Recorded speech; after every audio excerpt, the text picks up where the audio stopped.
प्राचीन भारत की पवित्र नगरी अयोध्या में एक महान और न्यायप्रिय राजा राज्य करते थे। राजा दशरथ। उनकी प्रजा उनसे बहुत प्रेम करती थी, क्योंकि वे हमेशा सत्य और धर्म के मार्ग पर चलते थे।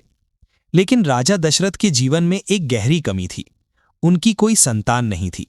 यही चिंता उन्हें दिन रात परेशान करती रहती थी। महल में रहते हुए भी उनके मन में एक खालीपन था।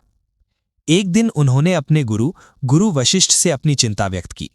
गुरु वशिष्ठ ने उन्हें समाधान बताते हुए कहा कि वे पुत्र कामेष्ठी यज्ञ करें, जिससे उन्हें संतान की प्राप्ति होगी।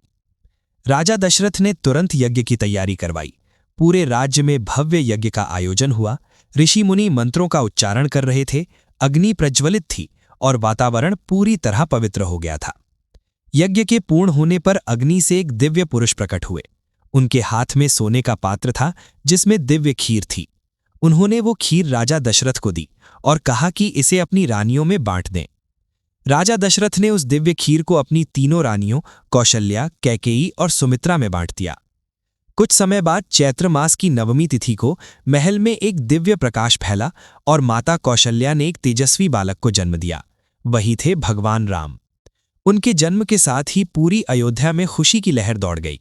चारों ओर उत्सव मनाया जाने लगा, लोग नाचने लगे, फूल बरसाए गए और हर ओर जय श्री राम के जयकारे गूंज उठे। समय बीतने के साथ राम के साथ उनके 3 भाई भी बड़े हुए, लक्ष्मण, भरत और शत्रुघ्न। चारों भाइयों के बीच गहरा प्रेम और भाईचारा था। बाल्यकाल से ही राम बहुत वीर, बुद्धिमान और धर्म का पालन करने वाले थे। वे हमेशा सत्य और न्याय के मार्ग पर चलते थे और सभी के लिए आदर्श बन गए। आज भी रामनवमी पूरे भारत में बड़े श्रद्धा और भक्ति के साथ मनाई जाती है। इस दिन मंदिरों में पूजा, भजन, रामायण पाठ और झांकियां निकाली जाती हैं।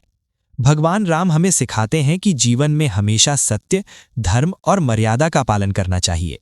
जय श्री राम।